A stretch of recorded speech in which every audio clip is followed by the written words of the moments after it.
காட்டி 3 மாதங்களுக்கு உரிமை தொகையை முடக்க பார்க்கிறார்கள். எனவே பிப்ரவரி, மார்ச், ஏப்ரல் மாதங்களுக்கான முன்பணமாக ரூபாய் 3000 மற்றும் கோடைக்கால சிறப்பு தொகுப்பாக ரூபாய் 2000 என மகளிர் உரிமை திட்ட பயனாளிகளுக்கு இன்று 5000 ரூபாய் வரவு வைக்கப்பட்டிருக்கிறது என முதல்வர் ஸ்டாலின் தெரிவித்துள்ளார். வெல்லும் தமிழ் பெண்கள் ஆதரவோடு அடுத்தும் நாங்கள்தான் வெல்வோம்.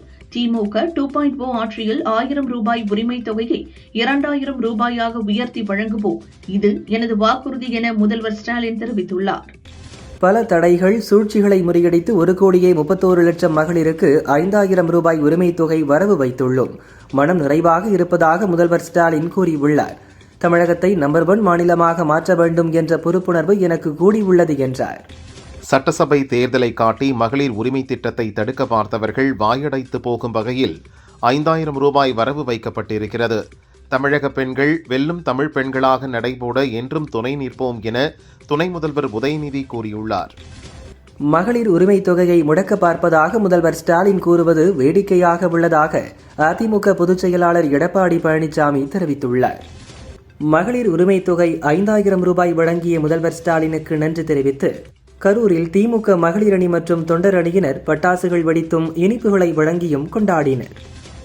அனைத்து குடும்ப அட்டைக்கும் மகளிர் உரிமை தொகை வழங்கப்படும் என்று வாய்க்கிழிய அளித்த வாக்குறுதியை 5 ஆண்டுகளாக நிறைவேற்றாமல் தகுதியானவர்களுக்கு மட்டும் என சொல்லி 1 கோடி தமிழ் பெண்களை திமுக அரசு நிராகரித்தது. நிராகரிக்கப்பட்ட 1 கோடி பெண்களுக்கு என்ன பதில் என பழனிசாமி கேள்வி எழுப்பியுள்ளார். மகளிர் குடும்ப தலைவர்களுக்கான உதவித்தொகை உயர்வு அறிவிப்பு மகிழ்ச்சி அளிக்கிறது. மக்கள் நலத்திட்டத்தை முடக்க நினைக்கும் மத்திய அரசின் போக்கை ஏற்க முடியாது என செல்வ பெருந்தகை கூறியுள்ளார். திமுகவின் மோசடி திட்டத்தை நம்புவதற்கு தமிழக மகளிர் முட்டாள்கள் அல்ல. அதிமுகவின் தேர்தல் அறிக்கையை ஈயடிச்சாங் காப்பி அடிச்சு சுய கண்டுபிடிப்பு போல பெருமை பேசும் திமுகவின் வலையில் மகளிர் சிக்க மாட்டார்கள் என நைனா நாகேந்திரன் தெரிவித்தார்.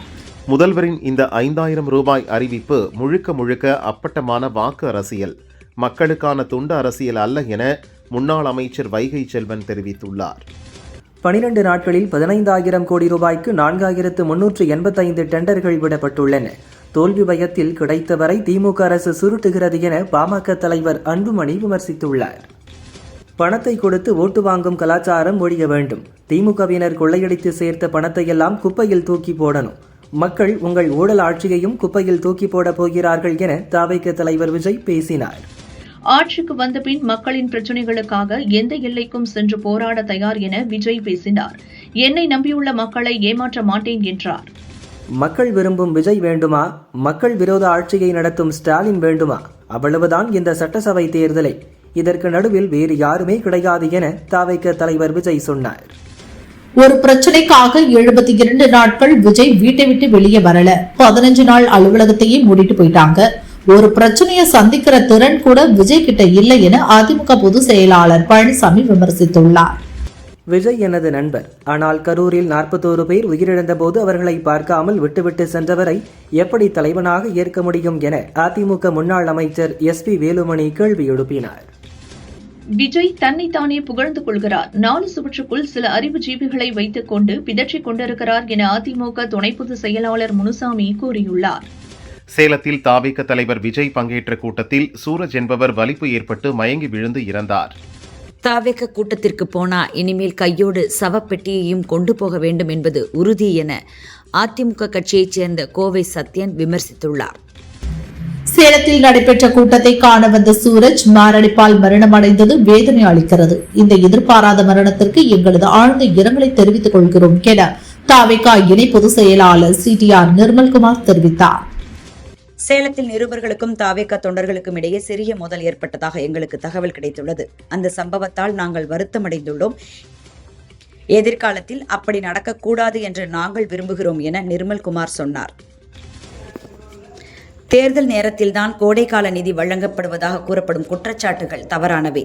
பொங்கலுக்கு 3000 ரூபாய் வழங்கியதும் ஒரு மக்கள் நல செயல்தான் என அமைச்சர் ரகுபதி சொன்னார். திமுகவின் அடிமைகளாக செயல்பட வேண்டிய கட்டாயம் காங்கிரஸ் ஆட்சிக்கு ஏற்பட்டு இருப்பதை பார்த்தால் வருத்தமாக இருக்கிறது என பாஜக நிர்வாகி விஜயதரணி கூறினார். அதிமுகவிடம் பாஜக ஆட்சி அதிகாரத்தில் பங்கு கேட்காது. அதற்கான சூழல் இப்போது இல்லை என்றார்.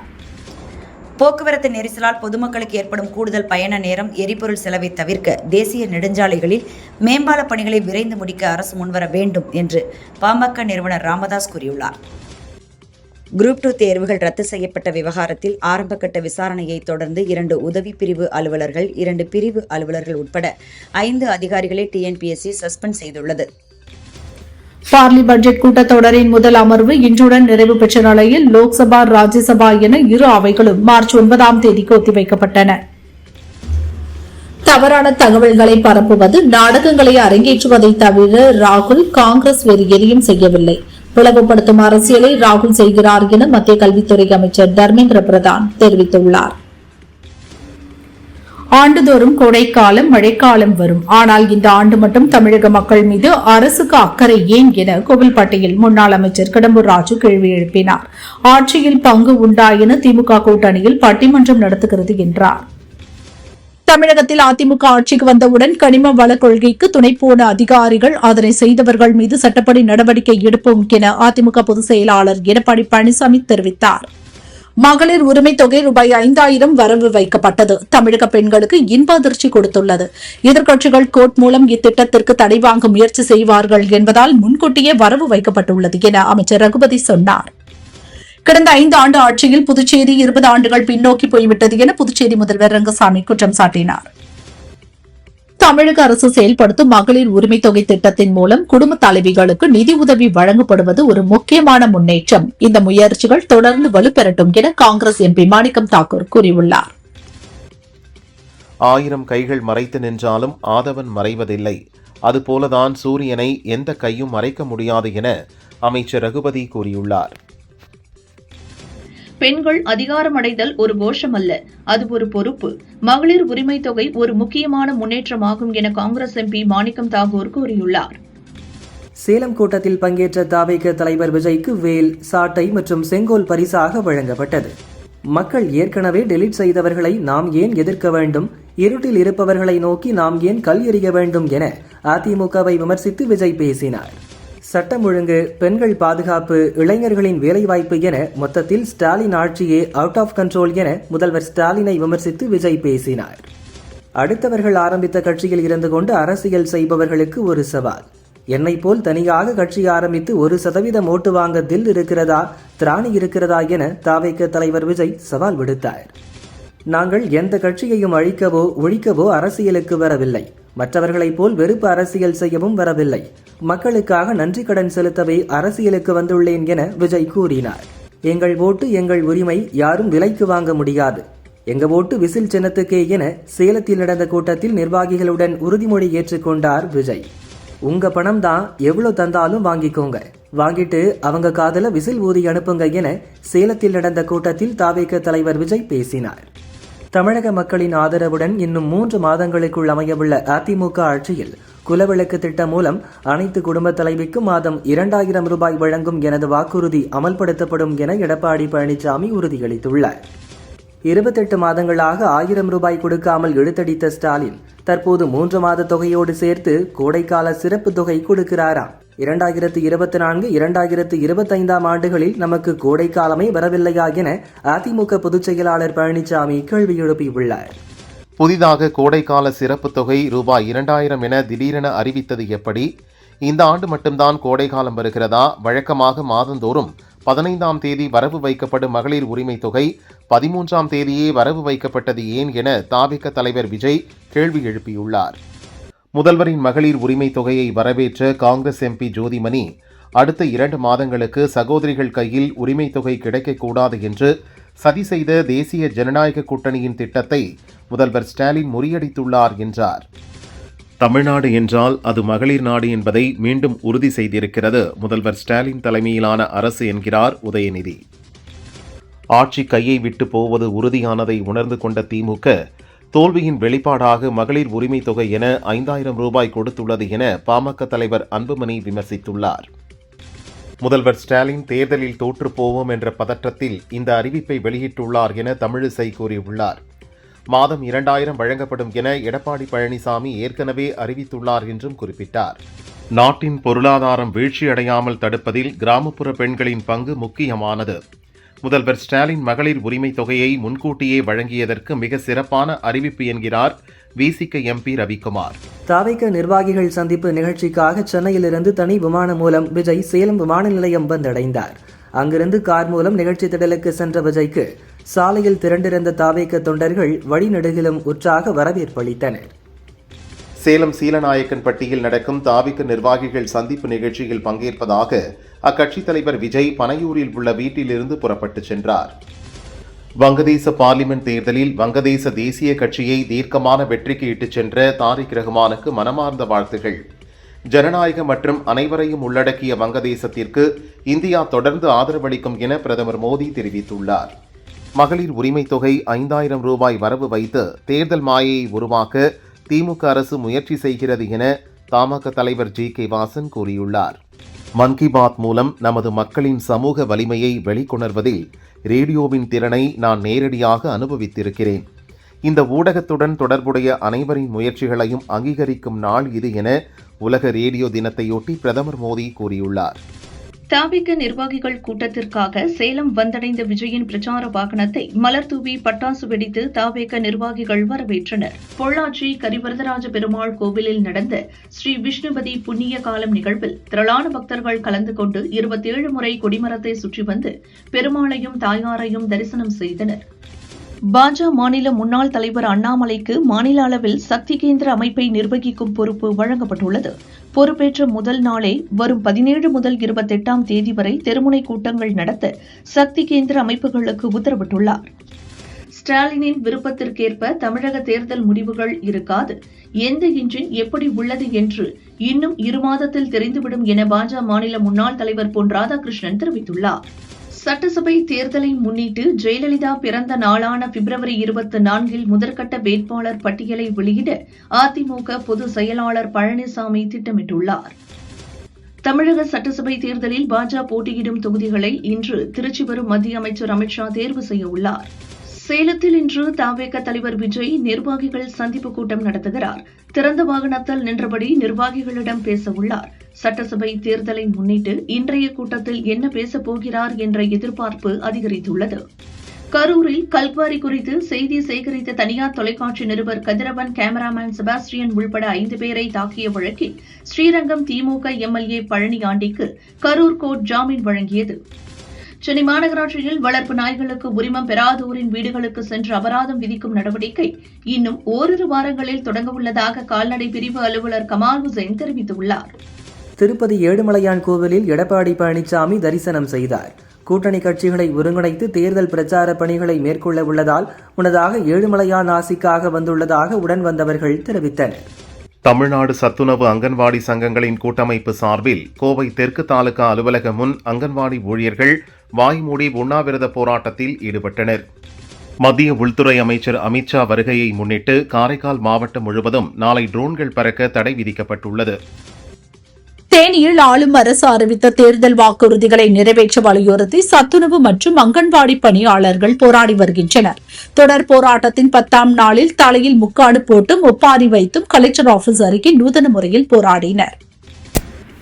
அமெரிக்க நிறுவனத்தின் துணை நிறுவனமான KLA இந்தியா லிமிடெட் நிறுவனம் ரூபாய் 3510 கோடி முதலீட்டில் சென்னையில் ஆராய்ச்சி மேம்பாடு மற்றும் புத்தாக்க மையம் அமைப்பதற்கான புரிந்துணர்வு ஒப்பந்தம் முதல்வர் ஸ்டாலின் முன்னிலையில் கையெழுத்தானது. கொடைக்கானல் அரசு டாஸ்மாக் கடைகளில் காலாவதியான மது பாட்டில்கள் புதிய ஸ்டிக்கர் ஒட்டப்பட்டு கூடுதல் விலைக்கு விற்கப்படுகிறது. குடிமகன்கள் ஆபத்தை விலை கொடுத்து வாங்கும் நிலைக்கு தள்ளப்பட்டுள்ளதாக சமூக ஆர்வலர்கள் தெரிவித்தனர். தமிழக காவல்துறையில் 3 IPS அதிகாரிகளை பணியிட மாற்றம் செய்து அரசு உத்தரவிட்டுள்ளது. இதன்படி தூத்துக்குடி SP சிலம்பரசன் சென்னை சட்டம் ஒழுங்கு AIG-ஆக பணியிட மாற்றம் செய்யப்பட்டுள்ளார். உதகை அருகே 15 ஆண்டுகளாக சுற்றித் திரிந்த 50 வயது ரிவால்டோ யானை உடல்நலக் குறைவால் மரணமடைந்தது. வேறு யானை தாக்கியதால் தும்பிக்கையில் காயம் ஏற்பட்டு சுவாசிக்க முடியாமல் தவித்து வந்த ரிவால்டோ இன்று பலியானது. புதுக்கோட்டை ரயில் நிலையம் பகுதியில் வசித்து வந்த இந்து அமைப்பைச் சேர்ந்த மோகன்ராஜ் மர்ம நபர்களால் கழுத்தறுத்து படுகொலை செய்யப்பட்டார். மர்ம நபர்களை போலீசார் தேடுகின்றனர். கடந்த 2016ஆம் ஆண்டு முதல் 2025 வரை பணியில் உள்ள நீதிபதிகளுக்கு எதிராக 8639 புகார்கள் வந்துள்ளதாக மத்திய அரசு தெரிவித்துள்ளது. தென்காசி நகர்மன்ற கவுன்சிலர்கள் கூட்டத்தில் பாரதிய ஜனதா கவுன்சிலருக்கும் சுயேட்சை கவுன்சிலருக்கும் இடையே தள்ளுமுள்ளு ஏற்பட்டது. இதை கண்டித்து 50க்கும் மேற்பட்ட பாரதிய ஜனதாவினர் நகராட்சி வளாகத்தை முற்றுகையிட்டனர். மணிப்பூர் வன்முறை தொடர்பாக பதியப்பட்ட 11 எஃப்ஐஆர் தொடர்பாக விசாரணையின் தற்போதைய நிலை குறித்து அறிக்கை தாக்கல் செய்ய வேண்டும் என சிபிஐக்கு சுப்ரீம் கோர்ட் உத்தரவிட்டுள்ளது. டெல்லியில் பிரதமர் அலுவலகத்தின் புதிய கட்டடமான சேவா தீர்த் மற்றும் கர்த்தவ்யா பவனை பிரதமர் மோடி திறந்து வைத்தார். சேவா தீர்த் என்றால் சேவை தலமாகும். கர்த்தவ்யா பவன் என்பது மத்திய அரசின் தலைமை செயலகம் என அழைக்கப்படுகிறது. ரஷ்யாவிடமிருந்து S-400 வான் பாதுகாப்பு அமைப்பில் பயன்படுத்தக்கூடிய 288 ஏவுகணைகளை வாங்க பாதுகாப்பு கொள்முதல் கவுன்சில் ஒப்புதல் அளித்துள்ளது. ஆபரேஷன் சிந்தூரின் போது S-400 பெரிதும் உதவியதாக கூறப்படுகிறது. அமெரிக்காவுடனான ஒப்பந்தம் உட்பட பல்வேறு பிரச்சினைகள் குறித்து விவாதம் நடத்த அனுமதி கோரி லோக்சபாவில் எதிர்க்கட்சியினர் தொடர் முழக்கத்தில் ஈடுபட்டனர். இதனால் அவை நடவடிக்கை முடங்கியது. இந்நிலையில் தொடர் முழக்கம் காரணமாக லோக்சபா மார்ச் 9ஆம் தேதி வரை ஒத்திவைக்கப்பட்டது. அகமதாபாத் விமான விபத்தில் உயிரிழந்தவர்களின் குடும்பத்தினருக்கு தலா 1 கோடி இழப்பீடு வழங்கும் பணி தொடங்கியுள்ளதாக ஏர் இந்தியா நிறுவனம் தெரிவித்துள்ளது. இழப்பீடு பெற்ற பிறகு பாதிக்கப்பட்டவர்கள் ஏர் இந்தியாவை மீண்டும் அணுக முடியாது எனவும் தெரிவித்துள்ளது.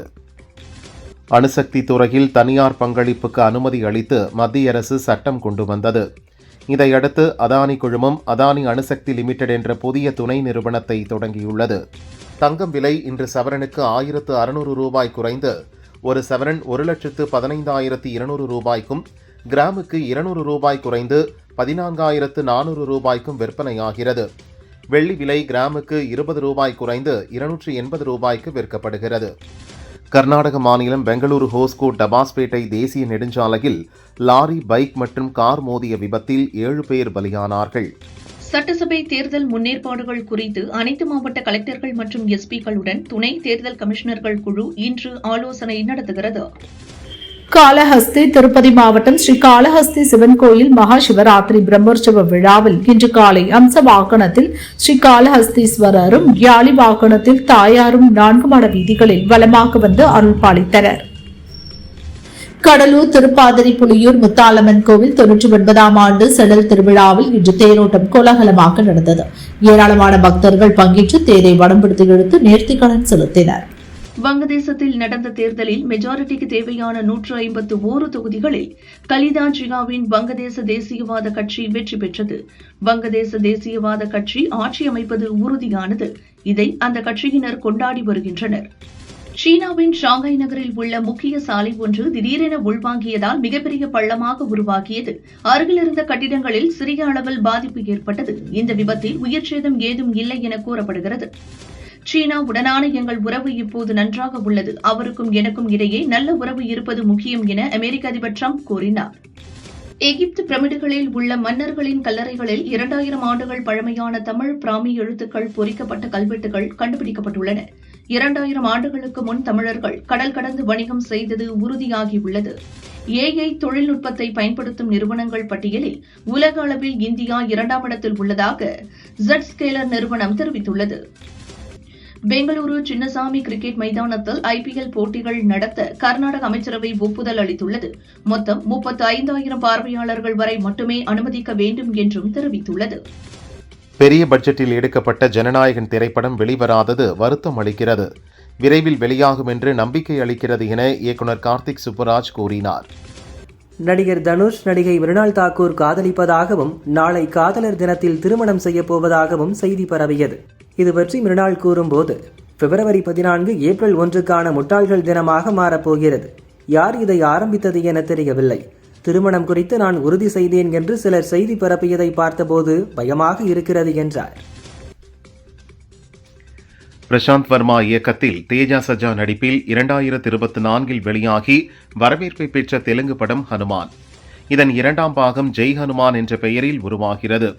ரிஷப் ஷெட்டி முக்கிய வேடத்தில் நடிக்கிறார். ஓராண்டாகியும் இப்படம் பற்றிய அப்டேட் இல்லை.